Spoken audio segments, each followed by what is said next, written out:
What's up, guys? Welcome back to my channel. Oh my goodness. Last night I watched Star Wars Revenge of the Sith. Whoa, was my mind blown. Oh my gosh. So,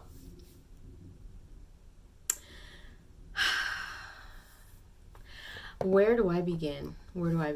Okay, so of course, I had an idea that the Chancellor was like a bad dude, but I didn't know how bad he was going to get. And as you guys know, like I only know stuff based off of what I've been told and things that I've seen, but I'm always open to figuring out how everything came together, and this movie did it for me. So at this point, I'm watching, Anakin and Obi-Wan is still it starts off with them going through, zipping through the outer space or whatever, and they're trying to get to this ship, and they finally get there after all these attacks, and it's I guess a fight scene. They finally get to the Chancellor. They save him. They go try to save him, but then here comes Count Dooku. Okay, and it took me a while to understand that that was his apprentice. So I was just like, whoa, like this is crazy. So then Anakin goes on to fight Count Dooku, and at the end of the fight, the Chancellor is still in his chair, I guess, tied up. And I've heard the saying before plenty of times, and Tyrone has said it plenty of times, but I finally heard the do it. I finally heard it and understood why he said it. And at that point, he severed his head off with both lightsabers. So he fought him, took his lightsaber, and then severed his head off. And he kind of felt bad about that because it's like, man, that's not the Jedi way. He was like, that was the only way. He killed his own, the fact that the Chancellor told him, just do it anyway, just do it. I was just like, man, this dude ain't no good. He ain't no good. So, they went. Oh, and if I'm not mistaken, and correct me if I'm wrong, this is also the part where both Anakin and Obi-Wan was fighting him, and Obi-Wan got knocked out to the other side, and he had this big wall or whatever it was on top of him. So when he finally got the Chancellor out of the chair, the Chancellor was trying to tell him to leave Obi-Wan behind, and he was like, no. That's when I knew this dude was no good. I was just like, are you kidding me? You told him to leave him behind? That's his friend. That's his boy. No. I was just like, all right, this is going to get crazy. I just have a feeling this is going to get crazy. So anyway, I got a few notes on things that I just wanted to point out because I can't remember everything. There was just so much going on. So anyway, after everything happened, find out that Padme is pregnant. She is pregnant, but they're still hiding their relationship. And I was like, oh, that is so sweet. And Tyrone knows that I'm such a mush. But, he was being all romantic with her and everything. And I was just like, aw. So, along the way, this Chancellor, I was just like, man, who is this dude? And then later on, I found out that he becomes the Emperor, of course. But I've got notes in front of me because I've got things that I want to touch on. So, the fact that the Chancellor was trying to convince Anakin to come over to the side, the dark side, Anakin knew it wasn't right. He knew it wasn't right, but he gets intrigued because they're having this conversation. At this point, they're having this conversation, and he's basically telling him how, you can have the power to, save the ones that you love, and you have the power to give life in that way. And that's when he gets intrigued, because we all know that, Anakin has these dreams about his wife dying, and she's in labor, and he's like, no, that's not going to happen. So he gets intrigued by what the Chancellor is telling him, because he's like, man, I definitely want to save my wife. So he's kind of, I wouldn't say he's torn, because he knows what he wants to do in order to save his wife, but he knows that it's not the Jedi way. So, yeah. So anyway, he starts to get intrigued and everything. So, I guess they all, without unbeknownst to Obi-Wan and everyone else and the Jedis, you know, he stays behind because they want him to spy on him. They want him to figure out what's going on. And he's staying behind. He knows he's staying behind because he wants to know, you know, what else he can learn and what he can do to save his wife.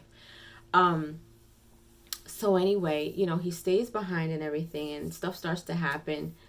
And the Jedis, you know, they want to protect her. They want to protect the wife and everything like that. They don't know she's pregnant, of course.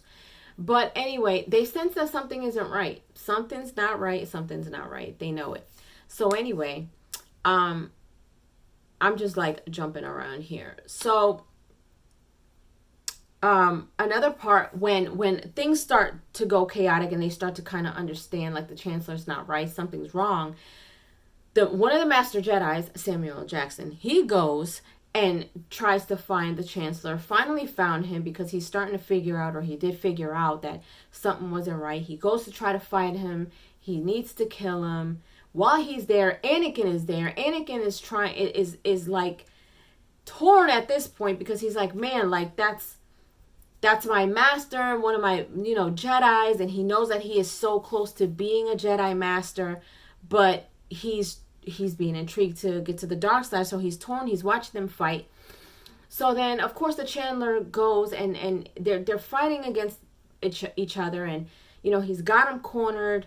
He's like, now at this point, trying to maintain. He tries to throw the electricity at him. Samuel L. Jackson tries to throw it back, and now he's turning into this ugly thing. He's just the monster of an emperor, of course. And Anakin is trying to kind of convince the Jedi, like, no, don't kill him. That's not the Jedi way. And he's like, he needs to die. He needs to die. So then eventually he goes to kill him, and the Chancellor kills the Jedi instead. So now Samuel L. Jackson's Jedi character, now he's gone and dead. Anakin feels like crap. He's like, man, like, what did I do? What did I do? And I'm sitting here like, this is your fault. Now this is your fault. And that is where my mind is blown to where now the hood comes up with the Emperor, and now, okay, now I'm kind of like piecing it together. I'm like, okay, now I know why he looks this way. Now I know why he sounds this way. And now he's like kneeling before the Emperor, and now he is deemed Darth Vader. And I'm just like, oh my God. This movie had my emotions going all over the place, right? So anyway, now Anakin is bad. Now he's willing to do whatever he has to do to save his wife and to make sure that, you know, he's in that realm. So now he's bad. Now Anakin turns bad. Now he's doing whatever it is that the Emperor is ordering him to do. And he doesn't want to go through with the orders, but he knows that this is what he has to do in order to, you know, get things done and save his wife and his baby. But then when he goes into that other room with the kids, y'all, at that point, I didn't cry, but I wanted to. I was like, I know he's not about to kill these kids. And you can tell he's crying. Yeah, you can tell he doesn't want to do it, but he has to. He has to. And I was sitting in the living room. I was just like, no way is he going to do this. And then he did. And I'm just like, I cannot believe that he did it. I cannot believe that he killed these kids. I said, this dude has officially went to the dark side for real. I was so beside myself at this point. I was like, I can't even imagine what else is going to happen. I can't. So he kills them, and I'm just like, oh my God. Now, the infamous line. Now, at this point, the Emperor has executed Order 56. I hope I did that right. So now, all the Jedis are in trouble. Now I'm starting to understand that this is an order to go and kill all the Jedis. So now, all of the clones and everybody that had the Jedi's backs now have turned on them. Now all of them are getting killed, and I'm like emotional at this point. I'm just like, oh my God, I can't believe this is happening. Like, now they're killing all of the Jedis, and I'm like, oh my God. Then they got to Yoda, and I was like, no! And he got away. He got away. He sliced and diced and bounced. And I was like, oh my God, thank God, thank God, thank God. I was like, thank goodness.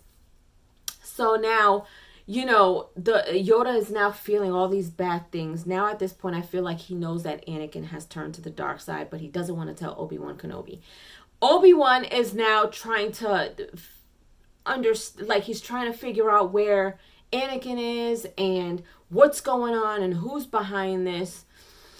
And, at this point, I think they're all still fighting. Now the war has begun. Everything is going crazy.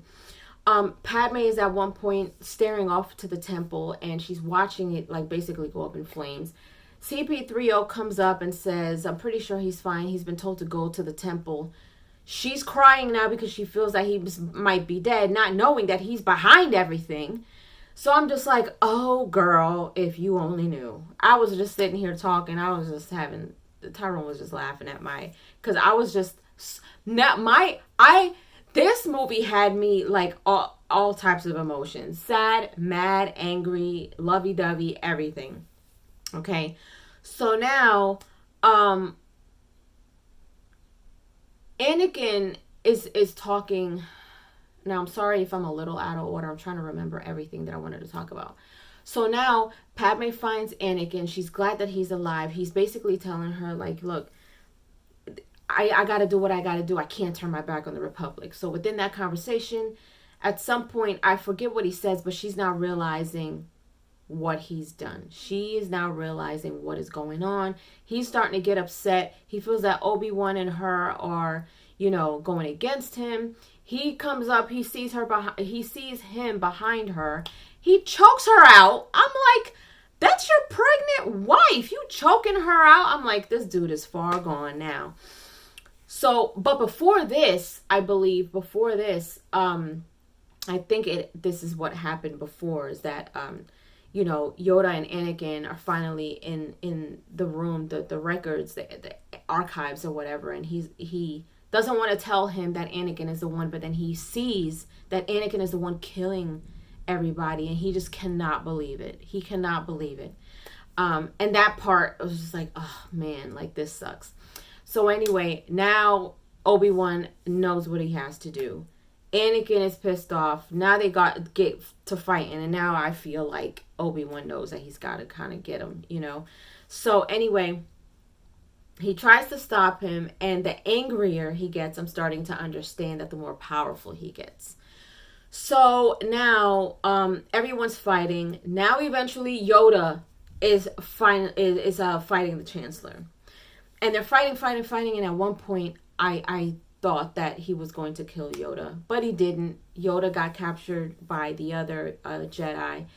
And when he said, I have failed, I felt so bad for him, because I'm like, man, like, just because he didn't beat him, he felt like he failed as a master or Jedi. And I'm like, no, you didn't fail. You didn't. No. Like, I feel so bad at that point. I'm like, ugh. So then the ones that survived, the Jedis, now they have to go into hiding. But of course, Obi-Wan is not going to be one of those. He's got to go find Anakin. So, at this point, I'm just emotional all over the place. I'm just like, you know what? I cannot, what else is going to happen, right? So now, along the movie and everything, now Anakin is fighting, Darth Vader is fighting Obi-Wan, and everything's blowing up around them. And now I'm trying to figure out, like, what the heck is going to happen now? Because they're in this place. Nobody's going to come and get them. It's full of lava and fire and all this other stuff. So then eventually they're fighting each other. And I'm sitting here thinking to myself, oh my God, he's going to kill Obi-Wan. No, he does not. Now, he already has a messed up arm. So as they're fighting, they finally get to the end of the fight, and Obi-Wan not only severs his other arm, but both of his legs too. I was like, oh my God. Oh my God. So now I'm just like, this is it. This is the end of Anakin. He's done. Like, I know he's like Darth Vader, but I don't know what's going to happen next. Like, I'm just, because I'm new to this.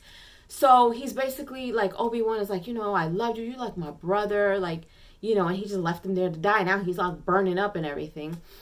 So, that happens. And then the Chancellor goes and saves him. You see his hand kind of like graveling in the sand or whatever it is, in the dirt, and then the Chancellor goes, grabs him up, takes them to wherever this location, and this is where we see him being transformed into the Darth Vader that we see now. And as he's laying there on the table, we hear the whatever that sound is. Tyrone does it best. But we hear that he's breathing now. He gets up, and then when he gets up, it switches over to Padme. Padme is now in labor. She's having her baby. Is it one? No. We find out she's having 2 babies. Now I'm like, oh, so when they give her the baby, she says Luke. I'm like, my mind's blown. I'm like, Luke Skywalker. But then the other one comes out, it's a girl, and it's Princess Leia. Well, Leia at that point. But I found out later that, she's named Princess Leia because, Padme dies, and now, the Jedis have to sit down and figure out what they're going to do with the babies because they can't be, detected. So, I guess, I forget the name of that one Jedi. He's royalty. So the Princess Leia goes with him, and they take Luke to his grandmother's family over there to be raised there. And then after that, we go back to Darth Vader. Darth Vader is asking about Padme to the Chancellor, and this liar tells him that he killed her out of anger.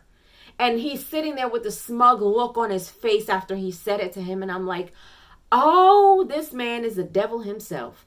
So now, of course, he wants to make him angrier because it makes him more powerful. And now he's upset. And, of course, after all of this, then the movie ends shortly after that. And I'm just like, whoa, this movie was absolutely crazy. 4.5 toodles for this one, y'all. 4.5 toodles for Revenge of the Sith. Now, I don't know what's going to happen next, but I did see the first 3, so I may go back to watch the first 3 just to kind of say, okay, now I can really piece everything together now that I saw the prequels. So, but I know there's a couple more that I need to watch. But this movie was really good. This movie blew my mind. This movie had my emotions all over the place. Good freaking job. Now I understand how he became Darth Vader. Now I understand, Princess Leia, Luke Skywalker, how the Emperor came about. Now I get it. And this is why I tell you guys, I am always open to watching things and learning about different things because I like to know how things come together. And I really enjoyed learning how everything got pieced together for me. And I think Tyrone actually really enjoyed watching me have these aha moments and enjoy this movie. I really, really did enjoy it. So there you guys have it, my review for Star Wars Revenge of the Sith. Leave your comments down below. Let me know if you enjoyed my review. Let me know your thoughts. I want to know how you guys feel about this movie. But yeah, let me know in the comment section down below. If you haven't done so, please subscribe to my channel, hit like, share, and don't forget to hit the notification bell so you guys can get notified whenever I pop up on your feed. I'll see you guys later. Toodles!